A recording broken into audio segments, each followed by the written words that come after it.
አዎ የሆነ ቦታ ወሰዱኝ። መኝታ ቤት ወሰዱኝ፣ ወይም ጉድጓድ ወይ ጣራ ላይ የሆነ ቦታ ብቻ ደብቁኝ። የዛሬን ብቻ ነው ማስቸግራችሁ እንጂ ነገ በጠዋት ብርር ብዬ ነው የምጠፋላችሁ።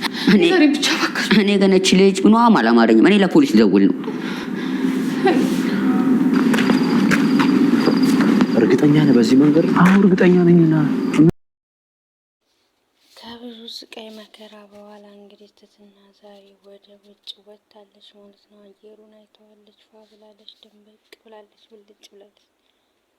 አይደለም እንደዛ አይደለም የሆነችው። እንግዲህ ዛሬ ወጥታለች፣ ግን ከመውጣቱ ወጥታለች። አሁንም ግን ችግር ውስጥ ነች። ቢሆንም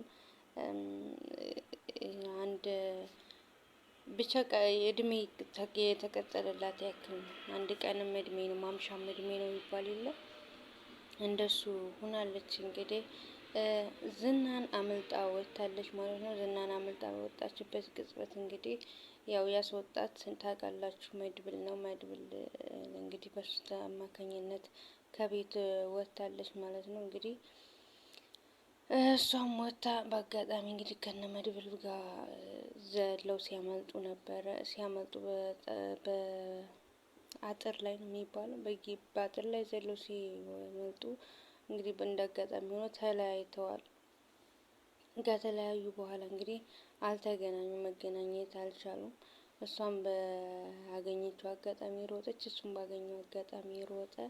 ተሯሯጡ። እንግዲህ መድብልም ለዝና ስላየ ዝና እንዳያቸው አይደለ ይህን ጥረት ያደረጉት ሰው ሄዱ። ሁላቸውም እንግዲህ እሷ እንቅፋትም እየመታት ምንም እያለች ብቻ ተንከራታ የሆነ ልጅ አገኘች።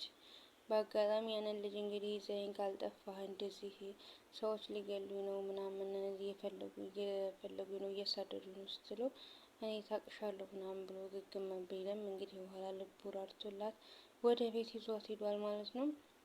እንግዲህ ወደ ቤት ይዟት ሲሄድ የዝና ሰው አይቷል ማለት የዝና ሰውዬ አይቷታል ማለት የዝና ሰራተኛ አይቷታል ማለት ነው። እንግዲህ ባየበት ቅጽበት ሌላ ተጨማሪ ኃይል ያስፈልገኛል ምናምን ብሎ ደወለ። በቃ እኔ ራሴ እመጣልሃለሁ ብሎ ሄደለት። ከዛ እንደዛ ብሎ ሲሄድ እንግዲህ እንዳጋጣሚ እንደደረሰ ነው ምን አድርጎት እንደው አላውቅም ብቻ የሆነ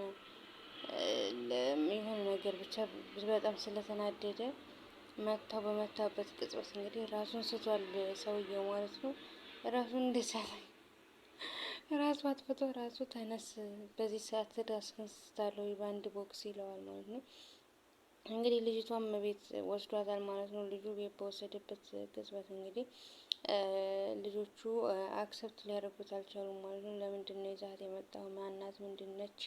ምናምን እያሉት ነበረ። ይብን ሰራተኛይቱ ሁላ ሳትቀር ያው ልጁን ደግሞ ትወደዋለች መሰለኛችን እና ያኛውም እንግዲህ እንደገባ በዛ እንደገባች ያውቃል። ግን እንዴት ብሎ ይንገረው? ራሱን ስቶበት ነበረ እና ከዚህኛውን ቤት ከዛኛውን ቤት በጣም ብዙ ጭቅጭቅ ተፈጠረ። ለፖሊስ እንደውላለን፣ ለምንድን ነው ያስገባሃት? እኔ እንደዚህ ቸግሮኛል ስትለኝ ነው ያመጣዋት። ሰው አይደለችሁ? እህት የላችሁም ወይ? ለምንድን እንደዚህ የምታደርጉት? ሰው ለሰው መረዳዳት ቆመ ወይ እያሉ ነበር። ማለትም እንግዲህ እነሱን ፈርተው ነው። እሷም እንግዲህ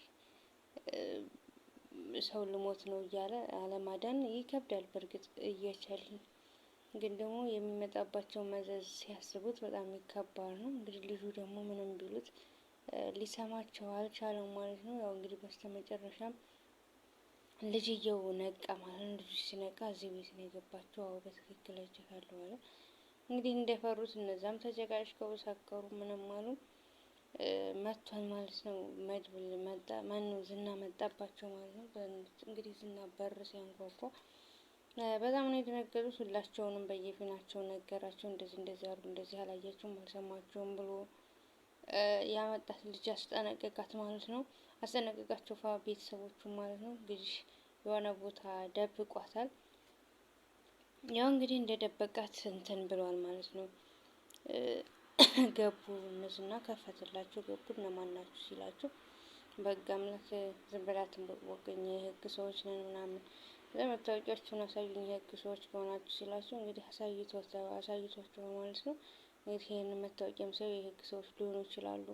አንተ ልጅቷ ተመሳጥር አስገብታብህ ቢሆንስ ሌባ ቢሆኑስ ሁላቸውም ቢሰርቁስ ምናምን ሲሉ አይ እኛ እንኳ ምንም የለንም ብላኝ ላንተ እንጂ እንግዲህ ምናምን እያለችው ነበር። ሰራተኛቱ ማለት ሌላ ሁለት ልብ አርገውታል ማለት ነው። ወሬ አቃትም በዛ ቅጽበት እንግዲህ አድኔ ስትለው አዳነ በአሁኑ ሰዓት የሚታመን ስለሌለ እነሱም የገመቱት ልክ ነው፣ እንደኔ እንደ አስተሳሰባቸው ልክ ነው። እና እንግዲህ በስተመጨረሻም ያው ዝና ቤቱን እየፈተሸ ነበረ።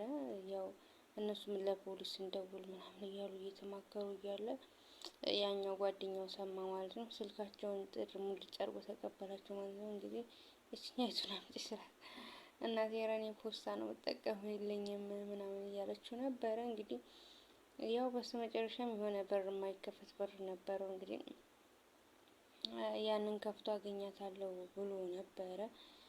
ሳያገኛት ቀርቷል ማለት ነው። እንግዲህ በዛ አጋጣሚ ያው ካሌብም በጣም ተናዶበታል። ምክንያቱም የሰው ነፍስ ልትተካ ነበረች ልጅ ናት ያመለጠችው የጓደኛውን።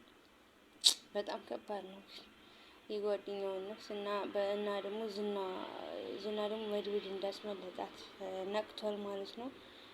መድብል ደግሞ ምንም እኔ እንደዚህ አላደረኩም ምናምን ብሎታል ማለት ነው። ማለቴ በእሷ ፈንታ እንግዲህ ምሳሌን አግተዋታል ማለት ነው። በጣም በጣም ሾክ የሆነችው እንደሄደች ሌላ ፋይል እየከፈቱ ነው። አሁን ግን ዝልዝል ያለ ሲያስጠላ ለብቻ አርጉት በቃ ይሄኛው ነው በዛኛው ያኛው በዛ ምሳሌ ዳጣን ወለደ።